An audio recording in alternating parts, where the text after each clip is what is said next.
Just a few weeks ago, I put together this system right here for $1,150. At the heart of it, it's running a Ryzen 5 3600 6-core 12-threaded CPU. The goal of the build was to overclock the 3600 as much as possible, with the help of an overkill cooling solution in the Be Quiet Dark Rock Pro 4.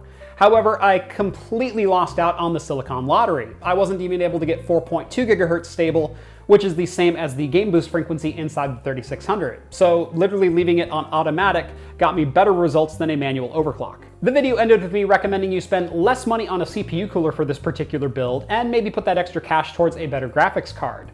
Well, Be Quiet must have heard me, because what should show up on my front porch than an all-new Shadow Rock 3, a new mid-level cooler from Be Quiet. So today we're going to find out if this is a better match for that Ryzen 5 3600 or if it's still just completely overkill.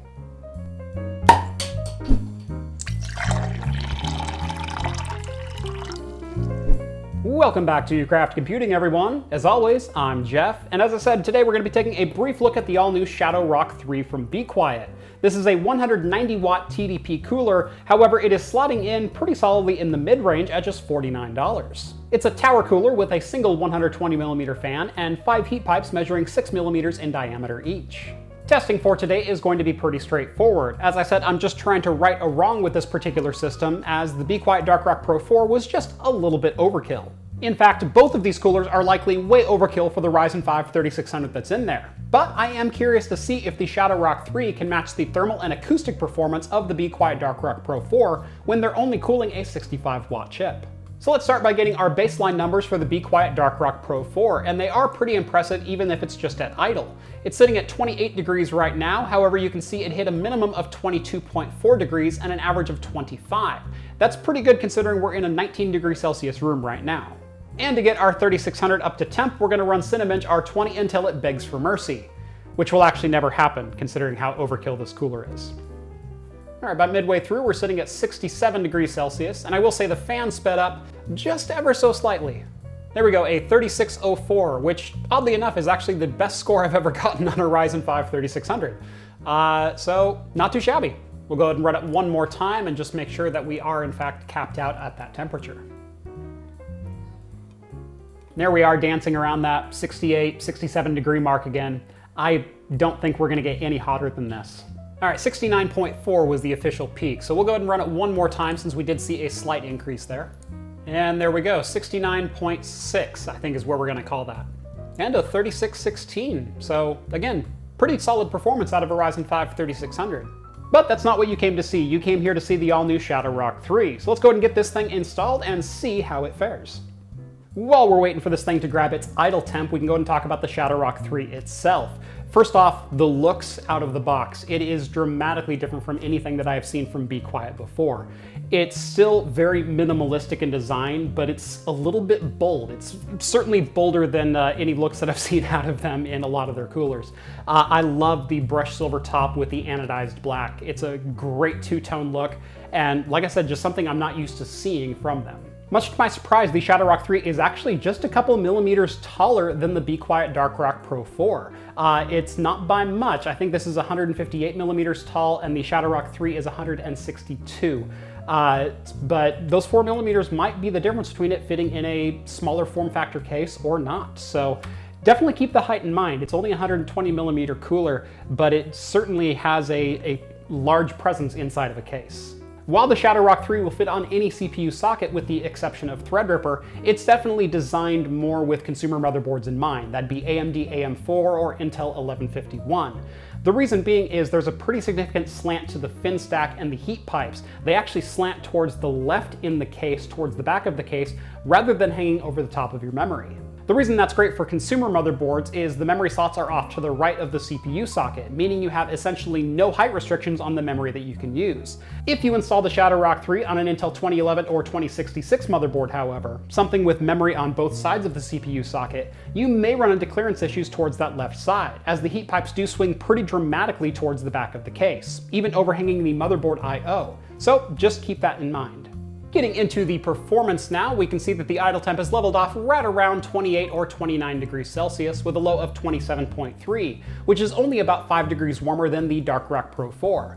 That is not unexpected at all, as the Dark Rock Pro 4 does have two fans providing quite a bit more airflow, especially at low RPM. I am very curious to see though if the Shadow Rock 3 can pull off these same performance numbers as the Dark Rock Pro 4 once we put a load on it. All right, and here we go again with Cinebench R20. About 30 seconds into this test, we're sitting at 67 degrees and the fan has spun up to about 1600 RPM, which is its max speed, so it won't be getting any louder than this. Okay, there's 69.7, 69.8, so we did just match the Dark Rock Pro 4 as far as performance here on the first run. I'm curious to see if this does end up going a couple of degrees warmer. Uh-oh, we hit 71. We lost by at least a full degree, but we scored our highest ever at 3620. Go and run it one more time, because that's what it took to saturate this one.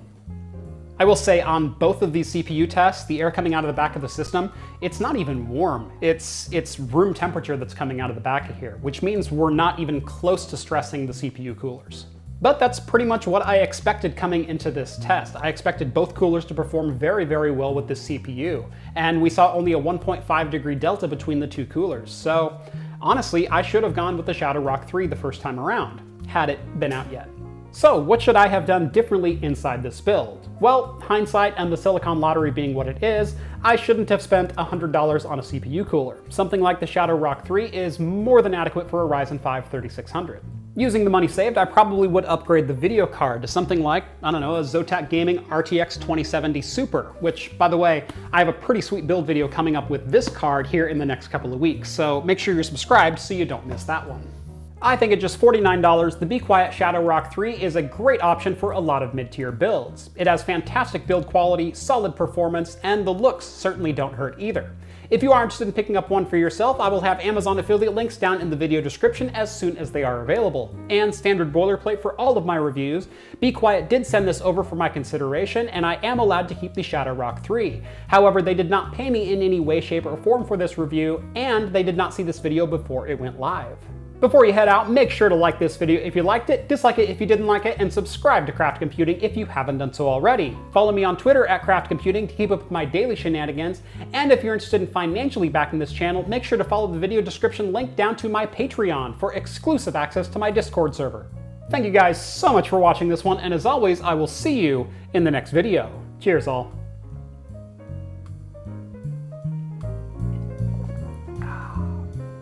That's good coffee.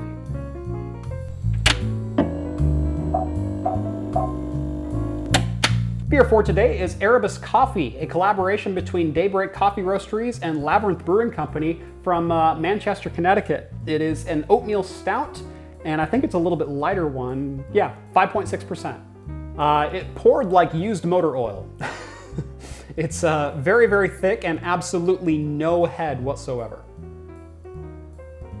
Super, super dark coffee roast. Boy, that is good.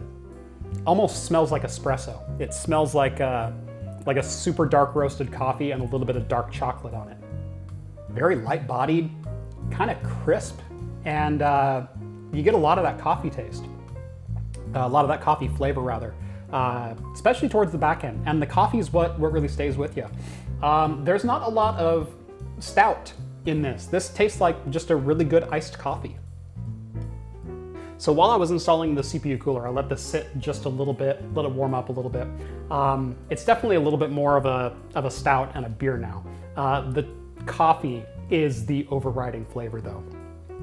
If you like super dark roast coffee, no cream, no sugar, just a little bit of like a super bitter dark chocolate note, and basically just straight up espresso, this is gonna be right up your alley. If you're looking for a coffee-inspired beer or a nice hearty stout, this is definitely not it. This is a very light-bodied beer.